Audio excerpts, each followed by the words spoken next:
Hello everyone, welcome to my channel study की 98। आज के इस क्लास में हम लोग देखेंगे बिहार फायरमैन प्रैक्टिस सेट 35 को, जिसमें हम कवर करेंगे सामान्य विज्ञान एवं सामान्य ज्ञान जीके जीएस के प्रश्न को कवर करेंगे। इसमें हम 50 प्रश्न का डिस्कस करेंगे जो आपके एग्जाम पॉइंट ऑफ व्यू से काफी महत्वपूर्ण है। अगर आप चैनल पर पहली बार है तो चैनल को सब्सक्राइब करके बेल आइकन को प्रेस कर लेना, क्योंकि आपको इससे जुड़ी नोटिफिकेशन जाएगा तो आप आसानी डेली प्रैक्टिस सेट को कर पाएंगे। तो चलिए शुरू करते हैं। पहला प्रश्न आप सभी के सामने। प्रत्येक प्रश्न में आपको 3 से 4 सेकंड का टाइम लेना है और आपको देखना है कि इनमें से आंसर कौन सा होगा। लास्ट में आपको कमेंट बॉक्स में टाइप करना है कि आप इनमें से कितना अटेम्प्ट कर पाए थे। तो चलिए शुरू करते हैं। पहला प्रश्न आप सभी के सामने यहाँ पर आपको पूछा है कि निम्न में से कौन विद्युत परिपथ में आवेश का प्रवाह को स्थापित करता है। ये आपको यहाँ पर बताना है कि निम्न में से कौन विद्युत परिपथ में आवेश के प्रवाह को स्थापित करता है। ये आपको यहाँ पर बताना है। तो ये इलेक्ट्रॉन के द्वारा स्थापित किया जाता है। इलेक्ट्रॉन के कारण ही विद्युत धारा का फ्लो होता है, यानी आवेश का फ्लो होता है। तो ऑप्शन नंबर ए स्पष्ट के लिए आपका राइट हो जाएगा। इसके अलावा अगर हम बात करें आवेश का ऐसा यूनिट क्या होता है, तो इसका होता है आपका कूलम होता है। ठीक है। और यहाँ पर क्या होता है कि विद्युत धारा जब इधर से अगर फ्लो हो रहा है तो इस अपोजिट साइड में इसके क्या होते हैं कि इलेक्ट्रॉन का गमन होता है। तो इलेक्ट्रॉन का गमन जो होता है ये अपोजिट साइड में होता है। साथ में आपको याद रखना इलेक्ट्रॉन पर जो चार्ज होता है आपके नेगेटिव चार्ज होते हैं। ऑप्शन नंबर ए स्पष्ट के लिए यहाँ पर आपका राइट हो जाएगा। नेक्स्ट प्रश्न आगे बढ़ते हैं। 2 नंबर में यहाँ पर पूछा जा रहा है कि सेलुलोज भित्ति किसके कोशिकाओं में पाई जाती है। ये आपको यहाँ पर पूछा जा रहा है। तो सेलुलोज भित्ति की अगर हम बात करें कि किसके कोशिकाओं में पाई जाती है, तो पौधों के कोशिकाओं में पाई जाती है। ऑप्शन नंबर 20 के लिए सी स्पष्ट के लिए यहाँ पर आपका राइट हो जाएगा कि ये पौधों के कोशिकाओं में पाई जाती है। नेक्स्ट प्रश्न आगे बढ़ते हैं।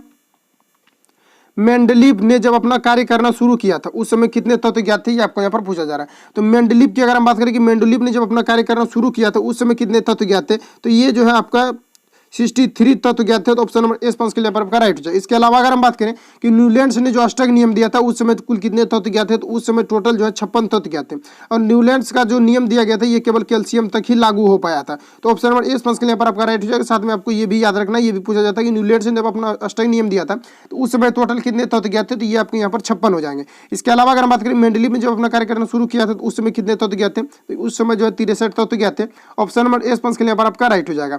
अगर हम बात करें कि मेंडलीव ने जब अपना आवर्त सारणी जो दिया था उसमें कितने जो है आवर्त और कितने कतार थे ये भी पूछा जाता है। तो अगर मेंडलीव की अगर हम बात करें तो इसमें जो है केवल 9 वर्ग थे। कितने थे? 9 वर्ग थे। और आवर्त की अगर हम बात करें तो आवर्त जो थे आपका इसमें आवर्त की संख्या केवल 7 थी। ठीक है। इसके अलावा अगर हम बात करें कि आधुनिक आवर्त सारणी में कितने आवर्त होते हैं, तो आधुनिक आवर्त सारणी में अगर बात किया जाए कितने आवर्त होते हैं तो 7 होते हैं। और अगर वर्ग की बात किया जाए कि आधुनिक आवर्त सारणी में कितने वर्ग होते हैं, तो इसमें कुल 18 वर्ग होते हैं। ये वर्ग और आवर्त से रिलेटेड भी पूछा जाता है। तो इतने फैक्ट आपको यहाँ से याद रखना हो। नेक्स्ट प्रश्न आगे बढ़ते हैं। 4 नंबर में आपको पूछा रहा है कि आणविक विज्ञान में ऊर्जा को अक्सर डैश वोल्ट की इकाइयों में व्यक्त किया जाता है। तो बताइए कि किसमें आणविक ऊर्जा को किसमें व्यक्त किया जाता है। ये आपको यहाँ पर बताओ। इसको जो इलेक्ट्रॉन वोल्ट, यहाँ पर आपका इलेक्ट्रॉन हो जाएंगे, इलेक्ट्रॉन वोल्ट में जो है इसको मेजर किया जाता है। ऑप्शन नंबर ए स्पष्ट के लिए यहाँ पर आपका राइट हो जाएगा कि आणविक विज्ञान में ऊर्जा को अक्सर इलेक्ट्रॉन वोल्ट की इकाइयों में व्यक्त किया जाता है। तो ऑप्शन नंबर ए स्पष्ट के लिए यहाँ पर आपका राइट है। नेक्स्ट प्रश्न आगे बढ़ते हैं। 5 नंबर में पूछा रहा है कि धुंध किसका संयोजन है। बताइए कि धुंध, यानी धुंध करने का मतलब है स्मॉग। ठीक है। धुंध करने का मतलब स्मॉग जो है किसका संयोजन होता है, ये आपको यहाँ पर पूछा है। धुंध की अगर हम बात करें तो ये कोहरा और धुआं का संयोजन होता है। ऑप्शन नंबर डी स्पष्ट के लिए पर आपका सही हो जाएगा। नेक्स्ट प्रश्न आगे बढ़ते हैं। डीएनए का वो भाग जो प्रोटीन की जानकारी प्रदान करता है उसे क्या कहा जाता है। तो बताइए डीएनए में क्या होता है। डीएनए में प्रोटीन पाए जाते हैं। और वही यहाँ पर पूछा रहा है कि डीएनए का वह भाग जो प्रोटीन की जानकारी प्रदान करता है उसे क्या कहा जाता है। ये आपको यहाँ पर पूछा जा रहा है। तो बताइए कि क्या कहा जाता है। तो इसको जीन कहा जाता है। ऑप्शन नंबर 20 के लिए आपका राइट हो जाएगा। और जीन शब्द की अगर हम बात करें सर्वप्रथम प्रयोग कहाँ पर किया गया था, यानी प्रयोग किसके द्वारा किया गया था, तो ये जो जोहान्स के द्वारा किया गया था। किसके द्वारा, तो ये आपके जोहान्स के द्वारा किया गया था जीन का सर्वप्रथम प्रयोग। जनरल कंपटीशन में ये सभी नाम भी पूछ दिया जाता है। तो ये किसके द्वारा किया गया था, तो ये जो है आपका 1999 में किया गया था। किसके द्वारा, जोहान्स के द्वारा जीन का सर्वप्रथम प्रयोग किया। इसके अलावा पूछा जाता है जेनेटिक्स का जो प्रयोग किया गया था, जेनेटिक्स शब्द का जो प्रयोग किया गया था किसके द्वारा, तो ये जो है डब्ल्यू वाटसन के द्वारा किया गया था। किसके द्वारा, डब्ल्यू वाटसन के द्वारा इसको किया गया था। और इसकी अगर हम बात करें कि कब किया गया था, तो ये आपका किया गया था 1905 में किया गया था। किसके द्वारा, डब्ल्यू वाटसन के द्वारा जेनेटिक्स का प्रयोग किया गया था सर्वप्रथम। और ये जीन का जो सर्वप्रथम वर्ड का प्रयोग किया गया था ये जोहान्स के द्वारा 1909। चूंकि यहाँ पर डेट आपको याद नहीं रखना, डेट आपसे पूछा नहीं जाएगा। तो ऑप्शन नंबर 20 के लिए आपका राइट हो जाएगा। नेक्स्ट प्रश्न आगे बढ़ते हैं।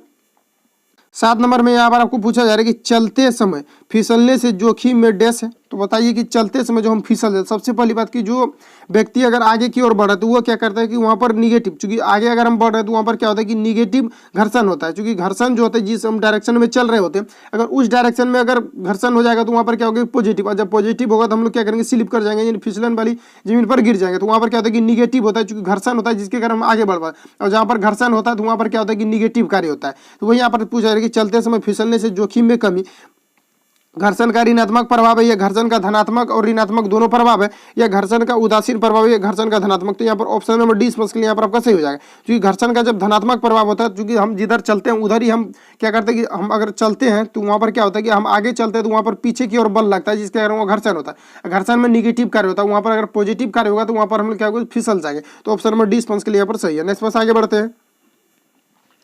यहाँ पर आपसे पूछा जा रहा है 8 नंबर में तत्वों का इलेक्ट्रॉनिक विन्यास 283 है, तत्व का नाम क्या है बताइए।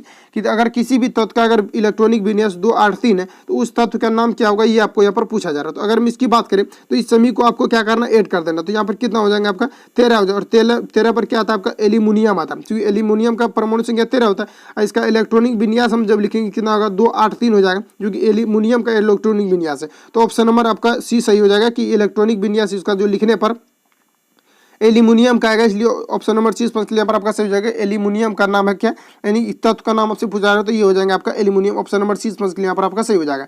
नेक्स्ट पास आगे बढ़ते हैं। धोवन सोडा के एक अणु में पानी के कितने अणु उपस्थित होते हैं ये बताइए। तो सबसे पहली बात की धोवन सोडा का सूत्र क्या होता है, ये आपको यहाँ पर याद होना चाहिए। तो धोवन सोडा की सूत्र की अगर हम बात करें Na2CO3 इंटू 10H2O, इसका जो है ये केमिकल फॉर्मूला होता है। तो इसमें क्या होता है कि अणु आपसे यहाँ पर क्या पूछा रहा है कि पानी में कितने अणु होते हैं। तो पानी की अगर हम बात करें तो इसमें 10 अणु पाए जाते हैं। तो ऑप्शन नंबर सी स्पष्ट के लिए यहाँ पर आपका राइट हो जाए। इसके अलावा पूछा जाता है खाने का सोडा का रासायनिक नाम क्या है। तो इसका हो जाएगा Na2HCO3 जो होते हैं ये क्या होते हैं आपके खाने का सोडा का रासायनिक नाम होते हैं। तो ऑप्शन नंबर सी स्पष्ट के लिए यहाँ पर आपका राइट हो जाएगा। नेक्स्ट पास आगे बढ़ते हैं। यहाँ पर आपसे पूछा जा रहा है कि 18 वोल्ट के विभवांतर वाले दो बिंदुओं के बीच 4 कूलम आवेश ले जाने में किया गया कार्य क्या होगा। तो एक फॉर्मूला होता है W बराबर होता है VQ, इसी पर हम सेट करेंगे इसको। तो विभवांतर का मान देखिए आपको यहाँ पर कितना दिया हुआ, 18 दिया हुआ, उसके बाद चार्ज कितना दिया हुआ है 4 दिया हुआ। तो यहाँ पर 4 लिखेंगे कितना हो जाएगा 18 आपका यहाँ पर 72 हो जाएगा, जो कि जूल में हो जाएंगे, चूंकि कार्य का ऐसा यूनिट जो होता है आपका जूल होता है। तो ऑप्शन नंबर सी के लिए यहाँ पर राइट है। नेक्स्ट पास आगे बढ़ते हैं। 11 नंबर में आपको पूछा जा रहा है कि निम्नलिखित में से कौन सा जंतु गर्म रक्त वाला होता है, ये आपको यहाँ पर बताना है। तो गर्म रक्त वाला अगर प्राणी जंतु की अगर हम बात करें तो ये हो जाएंगे आपके कबूतर। यानी कि कबूतर और जो मनुष्य होते हैं ये क्या होते हैं कि किसी भी परिस्थिति में अपने शरीर का जो तापमान को खोते नहीं है, जिसके अगर वहाँ पर क्या होता है नियत टेम्परेचर बना हुआ रहता है। और इसके अलावा अगर हम बात करें मनुष्य के अलावा तो यहाँ कबूतर हो जाएंगे। ऑप्शन नंबर डी के लिए यहाँ पर आपका सही हो जाएगा। नेक्स्ट पास आगे बढ़ते हैं। 12 नंबर में यहाँ पर आपको पूछा जा रहा है निम्नलिखित में से कौन से तत्व का रासायनिक प्रतीक लैटिन भाषा से लिया गया है, लेटिन से लिया गया है, आपको यहाँ पर बताना है। तो इसमें ऑप्शन नंबर सी के लिए आपका राइट हो जाएगा, क्योंकि ये जो आयरन है ये लेटिन भाषा से लिया। लेटिन में अगर हम बात करें लेटिन में इसका जो नाम होते हैं वो क्या होते हैं, तो लेटिन में जो इसका नाम होता है ये होते हैं आपका फेरम। लोहा का क्या होता है, ये फेरम होता है, यानी कि आयरन का क्या होता है वहाँ पर फेरम होते हैं। तो ऑप्शन नंबर सी के लिए आपका राइट हो जाएगा। निम्नलिखित में से कौन से तत्व का रासायनिक प्रतीक जो ये लैटिन भाषा से लिया गया, तो ये आयरन का लिया गया है। ऑप्शन नंबर सी के लिए यहाँ पर आपका राइट हो जाएगा। नेक्स्ट पास आगे बढ़ते हैं। निम्न में से कौन सा विकल्प उस लवण का उदाहरण जिसके जलीय विलयन pH मान जो होते हैं वो 7 से कम होते हैं, ये आपको यहाँ पर पूछा जा रहा है। तो बताइए किसका जलीय विलयन जो है pH मान जो होते हैं ये 7 से कम होते हैं। तो ये अमोनियम क्लोराइड के होते हैं। ऑप्शन नंबर सी के लिए यहाँ पर करेक्ट है। अमोनियम क्लोराइड के अगर आपसे सूत्र के बारे में पूछा जाए तो ये आपका हो जाएगा NH4Cl हो जाएगा। क्या हो जाएगा NH4Cl जो है ये क्या है अमोनियम क्लोराइड के सूत्र है। अगर इसके हम pH मान की अगर बात करें pH मान कितना होता है तो ये आपका 4.6 से लेकर के 6.0 तक इसका pH मान होता है। तो ऑप्शन नंबर सी के लिए यहाँ पर आपका राइट हो जाएगा कि ये जो है अमोनियम क्लोराइड जो है ये किसका है, तो ये एक लवण है जिसका कि pH मान जो होता है ये 7 से कम होता है। तो ऑप्शन नंबर सी के लिए यहाँ पर आपका राइट हो जाएगा। नेक्स्ट आगे बढ़ते हैं। यहाँ पर पूछा रहा है कि सामान्य तौर पर विद्युत धनात्मक तत्व की संयोजकता होती है। तो बताइए कि सामान्य तौर पर विद्युत धनात्मक तत्व की जो संयोजकता होती है ये कितनी होती है, ये आपको यहाँ पर बताओ। तो आपको याद रखना है कि किसी भी तत्व का अगर इलेक्ट्रॉन यानी बाह्यतम कक्षा में अगर इलेक्ट्रॉन 1, 2 और अगर 3 आ रहा है तो ये आपका क्या होंगे, ये धातु होंगे, ठीक। और धातु क्या होता है कि धनात्मक होते हैं, चूंकि ये विद्युत का सुचालक होता है और साथ में विद्युत का त्याग करते हैं, जिसके कारण धातु धनात्मक होते हैं। अगर 3 से अगर अधिक है तो वो क्या होंगे, वो आपका हो जाएंगे अधातु।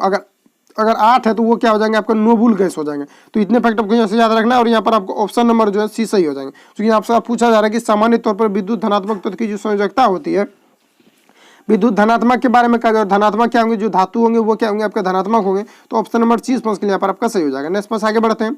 पौधों में लचीलापन का कारण क्या बताइए, किस ऊतक के कारण जो पौधे में लचीलापन की गुण को प्रदर्शित करते हैं, यानी लचीला होता है, ये आपको यहाँ पर पूछा जा रहा है। तो अगर लचीला की हम बात करें तो ये कोलन कायमा के कारण पौधे में लचीलापन होते हैं। ऑप्शन नंबर 20 के लिए यहाँ पर आपका राइट हो जाएगा। नेक्स्ट पास आगे बढ़ते हैं। यहाँ पर 16 नंबर में आपको बताना कि एक सुचालक का प्रतिरोध निम्नलिखित में से किस कारक पर निर्भर नहीं करता है, बताइए कि एक सुचालक का प्रतिरोध निम्न में से किस पर निर्भर नहीं करता, ये आपको यहाँ पर बताना है। तो सुचालक की अगर हम बात करें, सुचालक का प्रतिरोध जो है निर्भर किस पर करता है, सबसे पहले ये आपको यहाँ पर जानना चाहिए जी। अनुप्रस्थ भाग का क्षेत्रफल पर करता है, पदार्थ पर करता है, पदार्थ की जो क्वालिटी होती है उस पर डिपेंड करता है कि किस प्रकार की पदार्थ है, वहाँ पर उसी के अकॉर्डिंग जो वहाँ पर डिपेंड करता है। क्योंकि जैसे कि मान लेते हैं कि हम एल्यूमिनियम ले लेते हैं और चांदी ले लेते हैं, तो चांदी में क्या होता है कि विद्युत धारा का गमन जो सुगमता से होता है, क्योंकि विद्युत धारा का जो प्रवाह होता है चांदी में उसमें अच्छे से हो जाता है, क्योंकि वो क्या होता है कि विद्युत का सबसे अच्छा सुचालक होता है। तो उसी प्रकार से यहाँ पर पदार्थ पर डिपेंड करता है, इसके क्षेत्रफल पर करता है, इसके लंबाई पर भी करता है, लेकिन दाब पर किसी भी प्रकार से ये डिपेंड नहीं करता है। ऑप्शन नंबर ए स्पष्ट के लिए आपका राइट हो जाएगा। क्योंकि यहाँ पर आपसे पूछा रहा है कि एक सुचालक का प्रतिरोध निम्नलिखित में से किस कारक पर डिपेंड नहीं करता, निर्भर नहीं करता है, तो ये आपके हो जाएंगे ऑप्शन नंबर ए के लिए यहाँ पर राइट हो जाएगा कि दाब पर निर्भर नहीं करता है। नेक्स्ट पास आगे बढ़ते हैं। 17 नंबर में यहाँ पर आपसे पूछा रहा है कि किसी वस्तु पर कार्य करने वाले गुरुत्व को डैश के रूप में जाना जाता है। तो बताइए कि किसी वस्तु पर कार्य करने वाले गुरुत्व बल जो होते हैं इसको किस नाम से जाना जाता है, ये आपको यहाँ पर बताना। तो इसको भार के नाम से जाना जाता है। ऑप्शन नंबर सी के लिए यहाँ पर आपका राइट हो जाएगा। नेक्स्ट पास आगे बढ़ते हैं। विटामिन की खोज किसके द्वारा किया गया था, बताइए कि विटामिन की जो खोज है ये किसके द्वारा किया गया था, ये आपको यहाँ पर पूछा दिया, फंक के द्वारा किया गया था। ऑप्शन नंबर 20 के लिए यहाँ पर राइट हो जाएगा, जिसके द्वारा कि विटामिन की खोज किया गया था। नेक्स्ट पास आगे बढ़ते हैं। डीएनए में होते हैं, तो बताइए कि डीएनए में क्या होते हैं। तो डीएनए की अगर हम बात करें तो डीएनए में जो है न्यूक्लियोसाइड्स होते हैं, क्या होते हैं, न्यूक्लियोसाइड्स होते हैं। ऑप्शन नंबर 20 के लिए यहाँ पर आपका राइट हो जाएगा। इसके अलावा आपको यहाँ पर याद रखना है कि डीएनए जो है ये न्यूक्लियोसाइड्स के बने होते हैं, क्योंकि ये पूछा जाता है कि डीएनए जो है किसके ये बने होते हैं, तो ये न्यूक्लियोसाइड्स के बने होते हैं। ऑप्शन नंबर 20 के लिए यहाँ पर सही हो जाएगा। नेक्स्ट पास आगे बढ़ते हैं। कौन सा कार्बोहाइड्रेट मोनोसेकेराइड कही जाती है, ये आपको यहाँ पर बतानी। कौन से मोनोसेकेराइड कही जाती है, कौन सा कार्बोहाइड्रेट को जो मोनोसेकेराइड कहा जाता है। यहाँ पर टाइपिंग थोड़ा सा मिस्टेक है, तो यहाँ पर आपको ये बताना कि कौन से कार्बोहाइड्रेट को तो कुछ होते हैं क्या कि कुछ मोनोसेकेराइड के उदाहरण होते हैं, जिसको कि आपको याद रखना होगा कि कुछ मोनोसेकेराइड के उदाहरण होते हैं और कुछ क्या होते हैं कि पॉलीसेकेराइड के उदाहरण होते हैं। तो इस प्रकार से आपको यहाँ पर याद रखना है कि कौन किसका उदाहरण होते हैं। तो अगर हम बात करें कि कौन सा कार्बोहाइड्रेट मोनोसेकेराइड के उदाहरण, तो ये आपका हो जाएगा ग्लूकोज एवं फ्रुक्टोज जो है ये मोनोसेकेराइड के उदाहरण होते हैं। ऑप्शन नंबर 20 के लिए यहाँ पर आपका राइट हो जाएगा।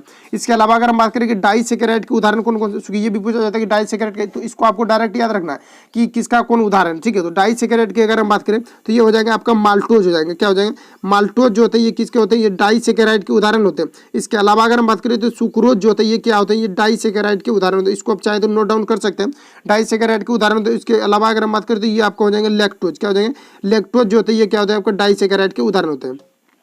इसके अलावा अगर हम बात करें कि पॉलीसेकेराइड के कौन कौन से उदाहरण होते हैं, तो पॉलीसेकेराइड की अगर हम बात करें तो ये हो जाएंगे आपका अस्टार्च हो जाएंगे, क्या हो जाएंगे, अस्टार्च जो होते हैं ये क्या होता है आपका पॉलीसेकेराइड के उदाहरण होते हैं। और ग्लाइकोज जो होते हैं ये क्या होता है कि ये भी पॉलीसेकेराइड के उदाहरण होते हैं, ठीक है। तो इसको भी आपको यहाँ पर याद रखना है कि ग्लाइकोज जो होते हैं ये पॉलीसेकेराइड के उदाहरण होते हैं। इसके अलावा अगर हम बात करें सेलुलोज जो होते हैं, क्या होते हैं कि सेलुलोज जो होते हैं ये भी आपका जो है पॉलीसेकेराइड के उदाहरण होते हैं। सेलुलोज पॉलीसेकेराइड के उदाहरण। उसके बाद काइटिन भी जो होते हैं ये आपके क्या होते हैं कि पॉलीसेकेराइड के उदाहरण होते हैं। इतने फैक्ट आपको यहाँ से याद रखना है कि इतना यहाँ पर एग्जांपल इसका होता है, क्योंकि इसी के अंदर से पूछा जाएगा, क्योंकि इतने इसके यहाँ पर एग्जांपल होते हैं। तो ऑप्शन नंबर 20 के लिए यहाँ पर आपका राइट हो जाएगी। कार्बोहाइड्रेट मोनोसेकेराइड जिसको कहा जाता है ये ग्लूकोज एवं सुक्रोज को कहा जाता है। ऑप्शन नंबर फ्रुक्टोज को कहा जाता है। ऑप्शन नंबर 20 के लिए यहाँ पर राइट हो जाएगा।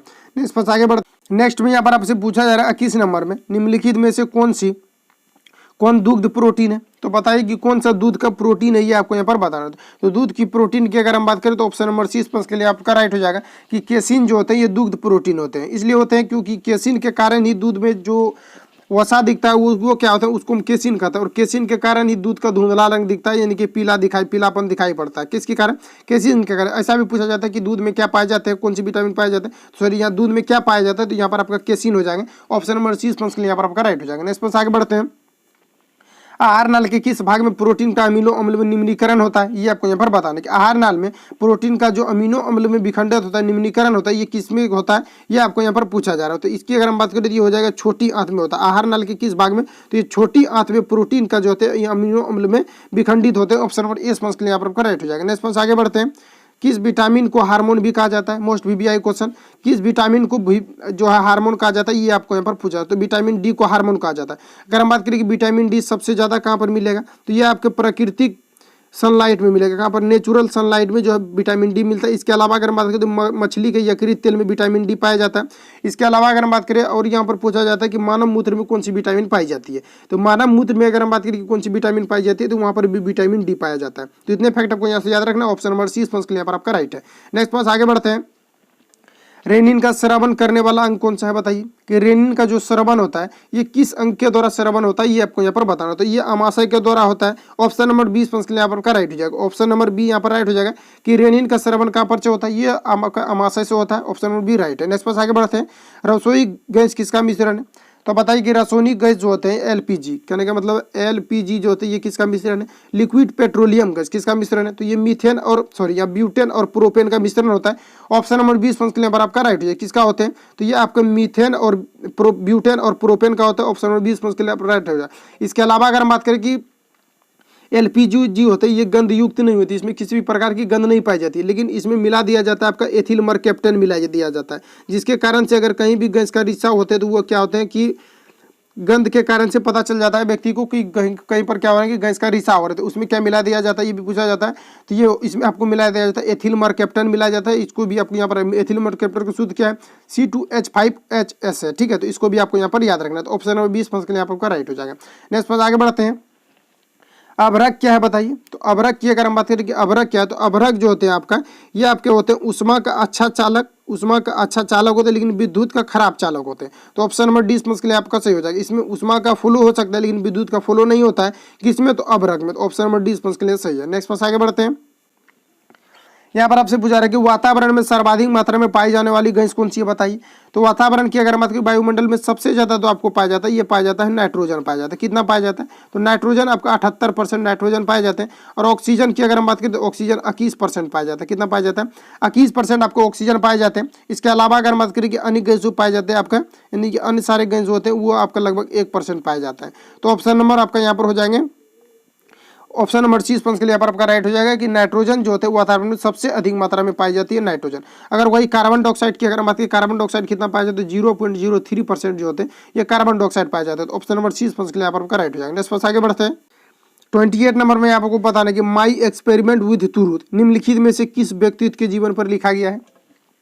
तो बताइए कि माई एक्सपेरिमेंट विद द तुरुत निम्नलिखित में से किस व्यक्ति के जीवन पर लिखा गया है, ये आपको यहाँ पर पूछा जा रहा है। तो ये जो महात्मा गांधी का जीवनी है, तो ऑप्शन नंबर ए के लिए आपका राइट हो जाएगा। और ये गुजराती भाषा में लिखा गया किसमें, तो ये आपका गुजराती भाषा में लिखा गया था, माई एक्सपेरिमेंट विद द तुरुत। तो ऑप्शन नंबर ए के लिए आपका राइट हो जाएगा। इसके अलावा अगर हम बात करें कि इस पुस्तक में लिखा है मेरा जीवन ही मेरा दर्शन है, महात्मा गांधी के द्वारा इस पुस्तक में लिखा गया है कि मेरा जीवन ही मेरा दर्शन है। तो ऑप्शन नंबर ए के लिए यहाँ पर राइट हो जाएगा। नेक्स्ट आगे बढ़ते हैं। भोजन के पाचन की प्रक्रिया के दौरान होने वाले ऊर्जा परिवर्तन किस प्रकार होते हैं, ये आपको यहाँ पर बताना कि भोजन की पाचन की प्रक्रिया के दौरान होने वाले ऊर्जा परिवर्तन के प्रकार को बताइए, आपको यहाँ पर बताना। तो जब हम भोजन को ग्रहण करते हैं तो उसमें क्या होता है कि रासायनिक ऊर्जा उष्मा ऊर्जा में परिवर्तित हो जाती है। क्या होता है कि रासायनिक ऊर्जा का उष्मा ऊर्जा में परिवर्तित हो जाता है। ऑप्शन नंबर 20 के लिए आपका राइट हो जाएगा। इसमें क्या होता है कि जब हम भोजन को ग्रहण करते हैं तो उसमें क्या होता है कि रासायनिक ऊर्जा उष्मा ऊर्जा में परिवर्तित हो जाता है। ऑप्शन नंबर 20 के लिए आपका राइट हो जाएगा। नेक्स्ट पर आगे बढ़ते हैं। लेटेराइट मिट्टी कहाँ पाई जाती है बताइए, कि लेटेराइट मिट्टी जो होती है ये कहाँ पर पाई जाती है, तो भारी वर्षा वाले क्षेत्र में पाया जाता है लेटेराइट मिट्टी। ऑप्शन नंबर 30 के लिए राइट हो जाएगा। और ये मिट्टी जो है चाय के लिए उपयुक्त मानी जाती है। कौन सी मिट्टी, चाय के लिए उपयुक्त मानी जाती है आपका लेटेराइट मिट्टी। ये पूछा जाता है कि चाय की खेती के लिए कौन सी मिट्टी उपयुक्त मानी जाती है, तो ये हो जाएगा आपका लेटेराइट मिट्टी जो कि वर्षा वाले क्षेत्र में पाई जाती है। तो ऑप्शन नंबर 30 के लिए आपका राइट हो जाएगा। नेक्स्ट आगे बढ़ते हैं। निम्नलिखित में से कौन सा राज्य भारत में मैग्नीज का सर्वाधिक उत्पादन करता है बताइए, कि निम्नलिखित में से कौन सा राज्य भारत में मैग्नीज का सर्वाधिक उत्पादित करता है, ये आपको यहाँ पर बता दिए ओडिशा में किया जाता है। ऑप्शन नंबर 20 के लिए यहाँ पर सही हो जाएगा कि विश्व में अगर हम बात करें कि विश्व में जो मैग्नीज उत्पादन में आपका भारत जो आता है ये 3rd नंबर पर आता है। मैग्नीज उत्पादन में विश्व में पूरे विश्व में जो आता है ये 3rd नंबर पर भारत आता है। इसके अलावा अगर हम बात करें कि ओडिशा जो है कितना % मैग्नीज का उत्पादन करते हैं, ओडिशा जो है 50% मैग्नीज का उत्पादन करता है पूरे भारत में। तो ऑप्शन नंबर 20 पर राइट हो जाएगा। मैग्नीज का सर्वाधिक जो उत्पादित किया जाता है कहाँ पर, ये ओडिशा में किया जाता है। नेक्स्ट पर आगे बढ़ते हैं। कोंकण रेलवे किस पर्वत श्रेणी से होकर के गुजरती है, ये आपको यहाँ पर पूछा जा रहा है कि कोंकण रेलवे किस पर्वत श्रेणी से होकर के गुजरती है, वेस्टर्न घाट से होकर के गुजरती है। ऑप्शन नंबर ए के लिए यहाँ पर आपका राइट हो जाएगा। कहाँ से, ये वेस्टर्न घाट से होकर के गुजरती है। नेक्स्ट पर आगे बढ़ते हैं। कपास की काली मिट्टी को क्या कहा जाता है बताइए, कि कपास की काली मिट्टी को किस नाम से जाना जाता है, तो ये रेगुल मिट्टी के नाम से जाना जाता है। ऑप्शन नंबर 20 राइट हो जाएगा कि कपास की जो काली मिट्टी होती है ये रेगुल मिट्टी के नाम से जाना जाता है। नेक्स्ट पर आगे बढ़ते हैं। बिहू क्या राज्य का लोक नृत्य है? बताइए कि बिहू जो है किस राज्य का लोक नृत्य, ये आपको यहाँ पर पूछा। तो ये असम राज्य के जो लोक नृत्य है ये आपका बिहू हो जाएंगे। ऑप्शन नंबर ए स्पंज के लिए यहाँ पर राइट हो जाएगा। नेक्स्ट पर आगे बढ़ते हैं। दक्षिण भारत में सर्वाधिक गन्ना उत्पादन किया जाता है, तो बताइए किस राज्य में दक्षिण भारत की बात किया जा रहा है। अगर ऐसी बात किया जाता है डायरेक्ट की गन्ना उत्पादन सबसे ज्यादा कहाँ होता है, तो ये आपका उत्तर प्रदेश होता है, यूपी हो जाता है। लेकिन आपसे यहाँ पर पूछा रहा है कि दक्षिण भारत में सर्वाधिक जो गन्ना का उत्पादन किया जाता है कहाँ पर किया जाता है, तो दक्षिण भारत में आपका महाराष्ट्र हो जाएगा। ऑप्शन नंबर सी स्पंज के लिए यहाँ पर आपका राइट हो जाएगा। इसके अलावा पूछा जाता है कि चीनी का मिल जो है सबसे ज्यादा कहाँ पर है, तो ये आपके महाराष्ट्र में। ऑप्शन नंबर सी स्पंज के लिए यहाँ पर आपका राइट हो जाए। अगर आपको ध्यान में रखना है कि अगर आपसे यहाँ पर ऐसे पूछा जाए कि गन्ना का सर्वाधिक उत्पादन भारत में कहाँ पर होता है, तो ये आपका उत्तर प्रदेश यानी यूपी हो जाएंगे। नेक्स्ट पर आगे बढ़ते हैं। निम्नलिखित में से कौन सी कृषि आधारित उद्योग नहीं है? बताइए कि निम्नलिखित में से कृषि पर आधारित कौन सा उद्योग नहीं है। सूती वस्त्र जो है आपके कृषि पर आधारित, चूंकि रेशा का होगा तभी सूती वस्त्र का उत्पादन होगा। चीनी उद्योग जो ये कृषि पर, चूंकि गन्ना होगा तभी आपका चीनी उद्योग है। और सीमेंट उद्योग जो ये कृषि पर आधारित नहीं है। ऑप्शन नंबर सी स्पष्ट यहाँ पर राइट है। क्योंकि आपसे यहाँ पर पूछा क्या जा रहा है कि निम्नलिखित में से कौन कृषि पर आधारित उद्योग नहीं है, तो कृषि पर आधारित उद्योग की अगर बात किया जाए यहाँ पर, तो ऑप्शन नंबर सी यानी कि सीमेंट उद्योग के लिए कृषि का कोई होना अनिवार्य नहीं है। तो जूट का उत्पादन की अगर बात करें इसमें इसके लिए रेशा अनिवार्य है आपका, तो ऑप्शन नंबर सी यहाँ पर सही हो जाएगा कि कृषि सीमेंट का जो उद्योग है ये कृषि पर आधारित नहीं है। तो ऑप्शन नंबर सी सही है। नेक्स्ट बस आगे बढ़ते हैं। 37 नंबर में आपको बताना कि जलवायु, भारतीय जलवायु की क्या विशेषता है? बताइए। तो भारतीय जलवायु की अगर हम विशेषता की बात करें तो जाड़ा और गर्मी दो स्पष्ट ऋतुओं का होता है यहाँ पर, और वर्षा का मुख्य रूप से ग्रीष्म ऋतु का होना यानी कि ये भी होता है, और जलवायु का मौसमी हवाओं से प्रभावित होना, तो ये भी होता है। ऑप्शन नंबर डी यहाँ पर सही होगा इनमें से सभी।